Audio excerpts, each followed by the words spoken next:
All right, yo, Press Sports here, man. I want to talk about the NBA media, okay? The Lakers lose this game against the Clippers, and now every time the Lakers lose or any team with LeBron on it loses, the media acts like, oh my God, they're in so much trouble. They need to make trades. They need to do this. No, they don't need to make nothing, okay? They make their bed, not lie in it, and go and win. You still playing with Anthony Davis, a top 5 player, and you still got LeBron James, arguably considered either number 1 or a top 5 player to most people, okay? So what's your problem? You got a deep roster enough. So why do you need to constantly keep changing your roster? Okay, you won a championship with Dwight Howard and them guys, and what do? Out of fear, because you don't want to take the risk or take the challenge of going out there and try to repeat with that same roster. And those guys are seasoned veterans, future Hall of Famers, but you don't want them on a team. You don't want Rondo, but Rondo saved you countless times. If it wasn't for Rajon Rondo, the Houston Rockets would have beaten the Los Angeles Lakers a couple more games. That could have went 7 games if it wasn't for Rajon Rondo, because he was bailing not only Anthony Davis, but he was bailing out LeBron James too. Okay, he's the reason why they won a good amount of games in the playoffs. This is a facts, okay? You know, you could get mad at it all you want, but the truth is the truth. You know, playoff Rondo existed in the playoffs. And you heard me harp on how good Rajon Rondo was the equalizer for the Los Angeles Lakers, okay? He has a lot of clout onto why they won the championship. Dwight Howard was another guy that resurrected his whole career. The reason why he got the bag. Okay, he got the bag this year because he resurrected his whole career on the Lakers. He listened. He wasn't a locker room cancer.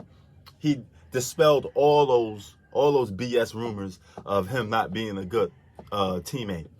He did it all. Okay, he played defense. He played his role. He rim protected. He did everything he did. McGee is another dude. Rim protected, ran the floor up and down, catch lobs.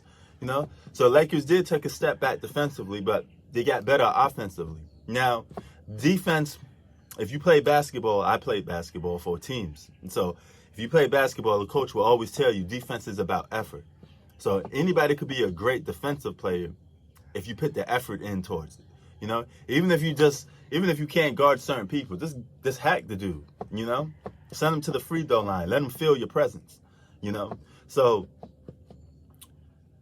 now they're blaming everything on Marc Gasol. So Marc Gasol is the weakest link on the Lakers. Like, the Lakers got to have a stacked deck in every position to win the championship. Come on now, man.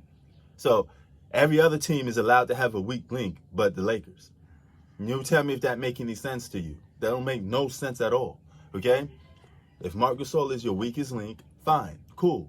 Leave it that way, all right? But don't go throwing him under the bus because he's old and because your top guys can't perform or didn't perform. It's not Marc Gasol's fault. Lakers lost that game, all right? And it won't be Marc Gasol's fault if the Lakers don't win a championship this season. But the media will look at it like that. So I'm pretty sure Marc Gasol will be on the trade block just because of that simple fact. And if you look at the history of LeBron James winning championships, he's always won championships when less expectation been put on him. You know, when people pretty much put him on a back burner and don't think he's going to win. That's when he wins, you know. Last season, a perfect example. The Clippers were the heads-on favorites, okay? Don't tell me they weren't, because they was. You know, everybody picked the Clippers to win the championship. So LeBron and the Lakers, they don't have enough talent. So what they do, they lay in the cut and they win the championship, all right? The last time he won the championship before this was 2016.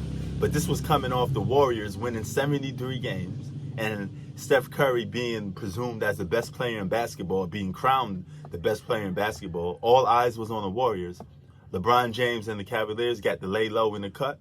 What happens? They win the championship. Okay?